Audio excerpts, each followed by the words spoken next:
Vilões. O que seria do cinema sem as figuras vilanescas? O que seriam dos heróis sem um vilão para provar o seu poder? E o que seriam das histórias se não houvesse alguém para causar o caos? No mundo do cinema, vilões memoráveis têm o poder de deixar uma marca.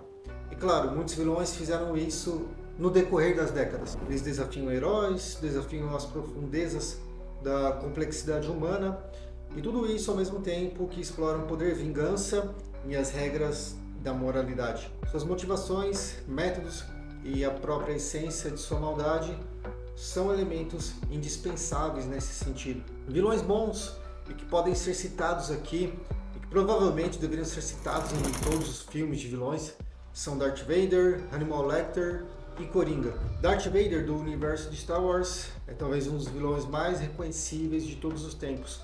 Introduzido em 1977 no filme Star Wars: Uma Nova Esperança, rapidamente se tornou um símbolo de opressão e do mal absoluto também. Esse é um exemplo clássico de vilão cujas ações são motivadas por uma mistura de ambição e manipulação. Outro vilão pesado no cinema é Hannibal Lecter, um brilhante psiquiatra interpretado por Anthony Hopkins em O Silêncio dos Inocentes. Lecter é um exemplo de vilão cujas piores características são a sua inteligência e sofisticação também. Ao contrário do tradicional vilão que recorre à força bruta, Lecter usa sua mente afiada para manipular e controlar aqueles ao seu redor também. E por falar em vilões perturbadores, precisamos falar de Coringa, um dos vilões mais emblemáticos da DC Comics, cujo retrato por Heath Ledger em O Cavaleiro das Trevas redefiniu o personagem para uma nova geração. Coringa é a personificação do caos e da anarquia. Ao contrário de Darth Vader e Hannibal Lecter, cujas motivações podem ser rastreadas e desejos específicos podem ser definidos, o Coringa parece não ter um objetivo claro, além de semear a desordem. Sua imprevisibilidade e a aparente falta de um código moral o tornam especialmente perigoso, mesmo que ele não tenha superpoderes tão fantásticos assim. Ele é fascinante precisamente porque ele desafia a lógica e a ordem por aqui, representando uma ameaça existencial não apenas para o Batman, mas para a própria estrutura de quem o cerca. São três vibes vilanescas diferentes, mas compartilham características que os tornam exemplares naquilo que eles fazem de pior. Cada um deles possui uma presença imponente através da força física, inteligência, ou, como no caso do Coringa, a pura imprevisibilidade. Agora vamos fazer uma consideração interessante sobre dois vilões contemporâneos que também têm deixado sua marca em toda a cultura. Ou seja, vamos falar sobre Thanos, do MCU, e Homelander, o Capitão Pátria, de The Boys. Ambos são personagens complexos e com motivações e características que os tornam únicos. Porém, há uma semelhança principal entre eles que merece uma exploração mais detalhada.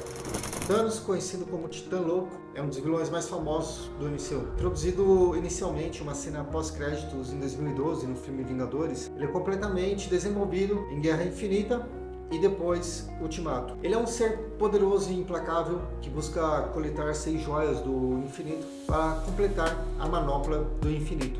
Isso tanto nos quadrinhos bem como no MCU. Seu objetivo é eliminar metade da vida do universo para tentar restaurar o equilíbrio, na teoria dele, acreditando que isso resolverá todos os problemas de superpopulação, porque ele se importa com superpopulação, é um absurdo, e também escassez de recursos. Esse objetivo, embora radical e genocida, é visto por Thanos como uma missão nobre, quase que divina e necessária para garantir sobrevivência e longo prazo de toda a vida. Para mim não faz muito sentido, né? Mas a determinação fria e a crença fanática de Thanos em sua missão o tornam um adversário aterrorizante e complexo ao mesmo tempo, que desafia heróis do MCU, tanto física como moralmente também. Homelander, o famoso Capitão Pátria aqui no Brasil, é o principal antagonista da série The Boys. Ele é um líder do SET, um grupo de super-heróis que trabalham para a corporação Vault International, e embora ele seja publicamente adorado como o maior herói da América,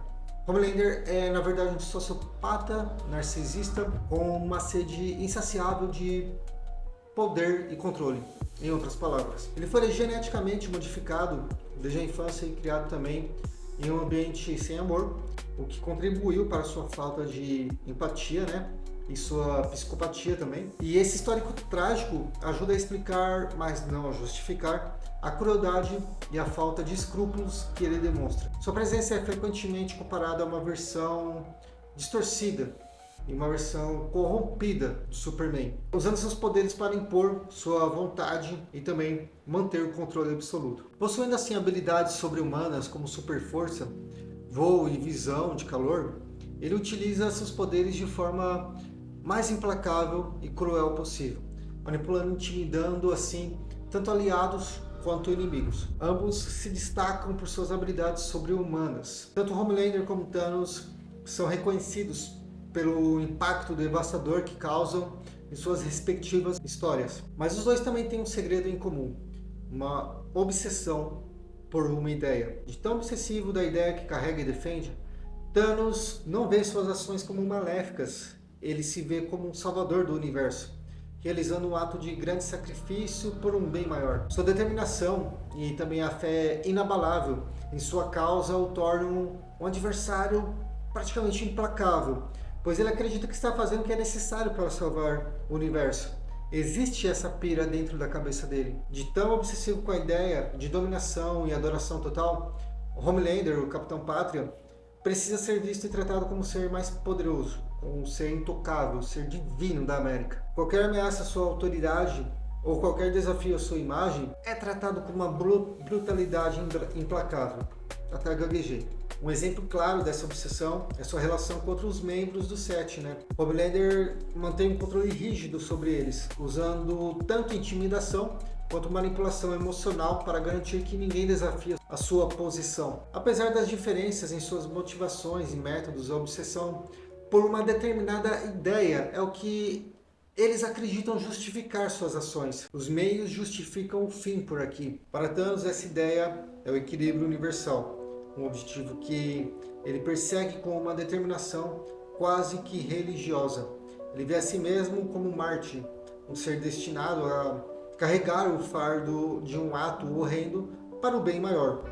A crença de Thanos em sua missão é tão forte que ele está disposto a sacrificar tudo e todos para alcançá-la. Para Homelander, a obsessão é o poder absoluto, o controle total. Ele vê a si mesmo como o ápice da humanidade, um ser superior que merece estar acima dos outros. Sua necessidade de dominar e controlar todos ao seu redor é uma manifestação, porém, de sua insegurança, se for ver. A obsessão por uma ideia pode trazer nesse sentido uma série de danos e perigos, tanto para o indivíduo obcecado quanto para aqueles ao seu redor.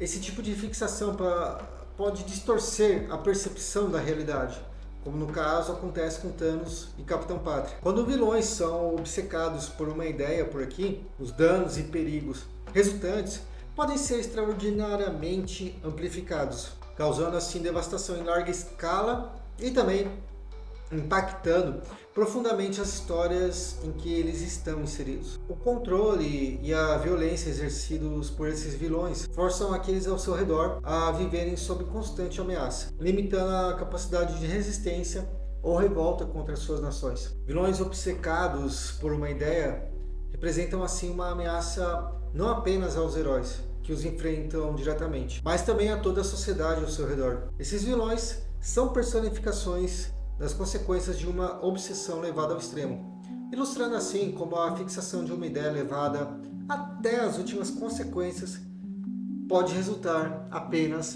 em devastação e caos.